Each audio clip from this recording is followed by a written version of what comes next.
international students. International students. International students. International students. International students. Today, I am announcing 3 principal measures. No further growth in the number of international students in Canada for 2024. तो भाई Canadian government तो बिल्कुल हाथ धो के पीछे पड़ गई है सारे इमिग्रेंट्स के कि पूरा सिस्टम हिला के रख देंगे, नए नए अपडेट्स लाए जा रहे हैं, सिस्टम चेंज हो रहा है भाई, वादे बदल रहे हैं, चीज़ें हो रही हैं, तो Canada is getting back to work और ऑन ट्रैक आने वाला है। Hey guys, welcome back to our channel. I hope you are doing very very well. And अगर आप एज इंटरनेशनल स्टूडेंट कनाडा में आने की सोच रहे हो 2024 में, यानी कि 2024 में, या फिर आप अभी रिसेंटली आए हो जनवरी इनटेक में, फिर मेन इनटेक में आने वाले हो, तो ये वीडियो आपके लिए बहुत ज़्यादा इंपॉर्टेंट होने वाली है क्योंकि हम डिस्कस करने वाले हैं करंट कनाडा की सिचुएशन प्लस जो अभी 3 मेजर अपडेट्स आए हैं IRCC के रिगार्डिंग द स्टडी परमिट्स। तो without wasting any more time, let's get start with the video. तो सबसे पहले तो मैं बात करता हूँ हमारे स्टूडेंट परमिट्स की, जिसके ऊपर हमारे जो प्राइम मिनिस्टर है मिस्टर जस्टिन ट्रूडो बहुत टाइम से कोई बात नहीं कर रहे थे, कोई इंटरव्यू नहीं दे रहे थे, कोई ओपिनियन रख ही नहीं रहे थे, लेकिन अब उन्होंने एक इंटरव्यू दिया है। सबसे पहले सुनते हैं उनकी क्लिप को। Just wondering if yesterday's announcement on temporary student visas is a part of a bigger rethink on our immigration policies. Will there be caps on other temporary visas? Are we going to tie immigration to housing? One of the things that Canadians understand is that immigration remains an incredible strength and force for Canada and for the Canadian economy. Being able to welcome in people from around the world, particularly at this time of labor shortages, is good for our country and good for the future that we're building together. But we need to make sure that the system is working in the rigorous ways that it always has. That's what gives Canadians confidence about it. Over the past few years, we've seen a massive increase in the number of international students, and that's why we are steadying the numbers for the next 2 years so that we can make sure that international students can fully benefit from their time here in Canada, and that our system is able to manage and handle them in the right ways. This is part of what a responsible government must do to ensure immigration continues to function smoothly and Canadians continue to support it. तो भाई clip देखिए यही समझ आता है कि international students को अब कनाडा ज़्यादा एक्सेप्ट नहीं करेगा क्योंकि वो उतनों को ही लेना चाहता है जितने कि वो फ्यूचर रिस्पॉन्सिबिलिटी ले सकता है, जितनों को वो आगे अच्छा फ्यूचर दे सकता है। तो सिर्फ लिमिटेड लोग ही आने वाले हैं, थोड़ी सी लिमिटेशंस होने वाली हैं, वीज़ा एप्लीकेशन डिफिकल्ट होने वाली हैं, सक्सेस रेट थोड़ा ऊपर नीचे होगा कुछ प्रोविंसेस का। क्यों जानते हैं अपने फर्स्ट पॉइंट के थ्रू। तो जो फर्स्ट मेजर अपडेट है जो डायरेक्टली इम्पैक्ट कर रहा है वो है नंबर ऑफ स्टूडेंट्स। तो इंटरनेशनल स्टूडेंट्स के ऊपर कैपिंग कर दी गई है 2024 से, और ये रूल अभी से चालू हो गया है, यानी कि जो हम लोग 2023 में 1 मिलियन बच्चा भाई कनाडा के अंदर आया था, 2022 में 8 लाख प्लस बच्चा आया था, तो बेसिकली 1 मिलियन टारगेट टच होने वाले हैं हर साल। तो इस साल वो बिल्कुल कट कर दिया गया है और 35% का कट है, छोटा मोटा नहीं है, 35% का कट है। सिर्फ 3,64,000 स्टूडेंट्स को परमिट दिया जाएगा इस साल, that too with province attestation letters, मतलब हर प्रोविंस को कोटा भी दिया जाएगा। ये आगे मैं एक्सप्लेन करने वाला हूँ। अभी लिमिट क्यों लगाई है, ये इससे लगाई है क्योंकि अभी क्या हो रहा था कि जो स्टूडेंट्स थे ना, क्योंकि Canada is an easy PR, easy immigration process बाकी कंट्रीज के कंपैरिजन में, तो ज़्यादातर लोग इधर ही आ रहे थे और भेड़ बकरियों की तरह घुसे चले आ रहे थे बहुत गंदी तरीके से। मुझे पता है लेकिन ये सब क्यों आ रहे हैं यार, तुम लोग क्यों घुस रहे हो? चलो घुसो। अरे एक दो जना लो, सबके सब क्यों आ रहे हैं यार? अरे हटा काम पीसो भाई तुम्हारी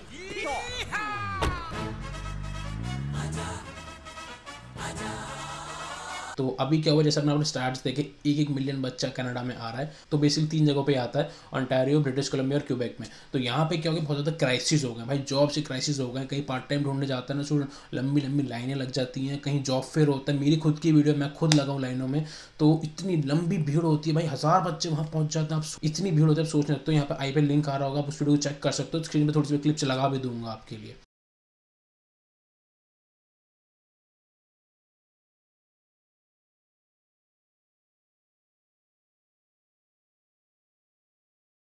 हाउसिंग क्राइसिस का बहुत बुरा हाल हो चुका है। ब्रैम्पटन में किचन के साइड में एक बेड लगा दिया है भाई कि 500 में ले जाओ। सोचो $500 for just a bed in kitchen. जो बंदा सुबह शाम वहाँ पे किचन में लोग आ रहे होंगे वो डिस्टर्ब होएगा, तो ना कोई प्राइवेसी है, ना कोई अलमीरा है, ना कबर्ड है, कुछ नहीं है, बस आओ रहो सो जाओ चले जाओ। तो इतना बुरा हाल हो चुका है, लोग किचन में रह रहे हैं, हॉलों में रह रहे हैं, जगह ही नहीं है भाई, 3-3 लोग एक रूम शेयर कर रहे हैं भाई, छोटे-छोटे रूम शेयर कर रहे हैं, इतने छोटे-छोटे रूम के 800-900 मांगे जा रहे हैं भाई, तो बहुत बुरा हाल है हाउसिंग का। इनफैक्ट यूएस और कनाडा को कंपेयर करें ना तो ज़मीन आसमान का फ़र्क आ चुका है। एक क्लिप देखिए आप। Look at the housing on the Canadian side of Niagara Falls versus the American side. Very interesting. On the Canadian side, 3047 St. Patrick Avenue, you can get a tiny shack for $549,900. On the American side, you get a much bigger standalone home for $164,000. Wow. $549 on the Canadian side, $164 on the American side, both Niagara Falls. तो basically इन्हीं दोनों वजह से province के ऊपर कोटा लगाया जाएगा और नंबर ऑफ इंटरनेशनल स्टूडेंट्स को कट डाउन करा जाएगा फॉर 2 years। टेम्प्रेरी बैन है ये। अब जो सेकंड मेजर अपडेट है वो है कि अगर आप पीपीपी कॉलेज से अपनी पढ़ाई पूरी करते हो तो आपको पीजीडब्ल्यूपी नहीं मिलेगा, that is post graduate work permit आपको नहीं मिलेगा। इसका बेसिकली एक बहुत सिंपल रीज़न है, जो मैंने पहले भी बताया कि भेड़ बकरों की तरह बच्चे यहाँ पे आए हैं और सिस्टम के लूप होल्स को एक्सप्लॉइट सिर्फ एक हाथ से नहीं करा जा सकता, ताली दोनों हाथ से बजती है। स्टूडेंट्स कॉलेजेस तो दोनों मिल के आपने यहाँ पे बैंड बजाई है कनाडा की।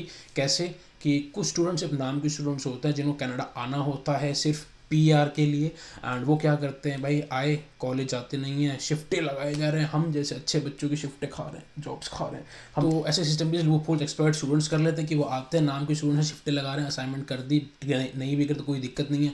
दूसरा कॉलेजेस भी एक्सपर्ट करते हैं, कैसे कि जो बड़े कॉलेजेस हैं, पब्लिक कॉलेजेस हैं, they are well good, well infrastructure, good पढ़ाई होती है, बढ़िया सारी चीज़ें, अच्छा सिस्टम है, सब कुछ बढ़िया चलता है, हिसाब बहुत अच्छा है। लेकिन वहीं पे कुछ छोटे मोटे कॉलेजेस होते हैं जो 1-2 फ्लोर के होते हैं, या कोई प्राइवेट इंस्टीट्यूशंस होते हैं, जैसे हमारा दिल्ली में आईएएस की कोचिंग हो गई, सीए की कोचिंग हो गई, आओ जी हम पढ़ाएंगे आपको, बनाएंगे यूपीएससी कोचिंग कराएंगे, तो वो इतने सारे स्टूडेंट्स भर लेते हैं और वो क्या करते हैं कि उनको कोई नाम वगैरह कुछ नहीं होता, तो किसी बड़े कॉलेज से अपना एसोसिएट हो जाते हैं, कोलैबोरेट कर लेते हैं या कोई डील वगैरह कर लेते हैं कि आप आइए हमारे कैंपस में पढ़िए और आपको फलाना कॉलेज के बड़े कैंपस में डिग्री मिल जाएगी। तो बच्चे भी आ जाते हैं, कुछ अच्छे होते हैं जो पेट में फंस जाते हैं और कुछ तो आते ही सिर्फ नाम के लिए हैं।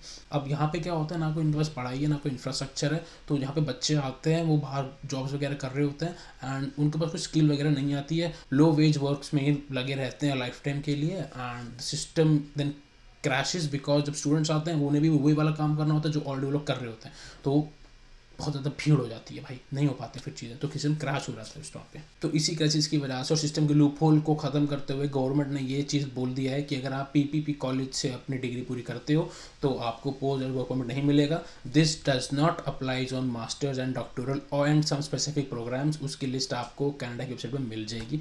2 लिस्ट हैं भाई जो इंस्टाग्राम बहुत ज़्यादा वायरल चल रही है इस टाइम पे। कॉलेज की लिस्ट है कि उनको वर्क परमिट नहीं मिलेगा एंड दूसरी है इन प्रोग्राम्स को मिलेगा। तो अभी वो कनाडा की वेबसाइट पे नहीं आई है तो मैं उनको यहाँ पे शेयर नहीं कर रहा हूँ, बट आप अपनी रिसर्च वहाँ पे कर सकते हो। कुछ लोगों का डाउट ये आएगा कि भाई हमारा जो कैंपस है कि हमारा जो कॉलेज है वो एफिलिएटेड है किसी बड़े कॉलेज से, लेकिन हमारी जो क्लासेज हैं वो दूसरे उसमें चलेंगी। तो भाई इसी का मतलब सेमी प्राइवेट होता है, इसी का मतलब पब्लिक प्राइवेट पार्टनरशिप होती है पीपीपी। यहाँ पे क्या होता है कि आपकी क्लासेस लगेंगी एक छोटे कैंपस में, एक प्राइवेट इंस्टीट्यूशन में, और डिग्री मिलेगी बड़ी जगह से। तो इसमें आपको नहीं फंसना है। अब प्लान योर कनाडा बिकॉज भाई $20-30 हज़ार डॉलर छोटी बात नहीं होती यार।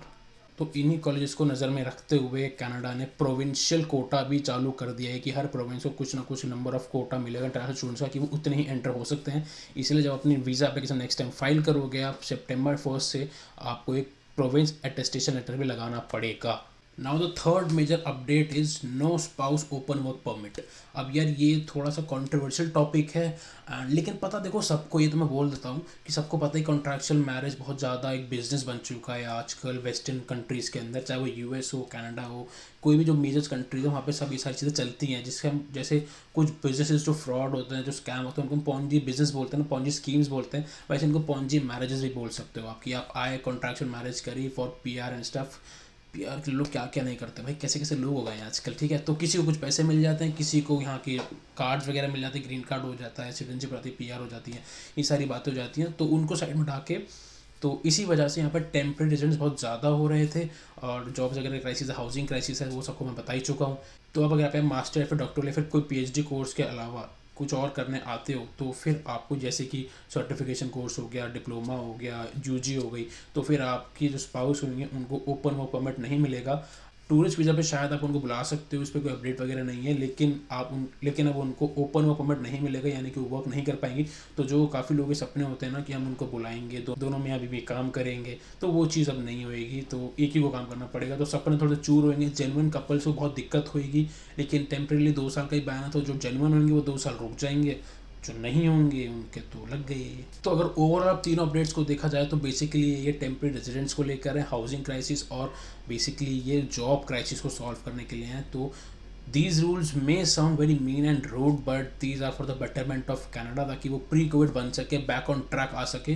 तो I am loving that the government is taking these steps and I'm glad the government is taking these steps right now, क्योंकि अगर और बाद में ले तो और दिक्कतें बढ़ती ही रहती। तो अगर आपको कोई भी डाउट हो, कोई भी चीज़ शेयर करनी हो, कुछ अपडेट देना हो, कुछ अगर वो मुझसे जानना हो, तो आप मेरे इंस्टाग्राम पर कनेक्ट कर सकते हो, यहाँ पे आ रहा होगा। आप मेरे कमेंट बॉक्स में अपना कमेंट छोड़ देना, I do reply to all of them unless वो गाली गलौज हो, तो क्योंकि आजकल बहुत आ रही है मेरे पास। खैर, ignoring the hatred, do like, share, subscribe and I'll see you in the next video. तब तक के लिए बाय बाय।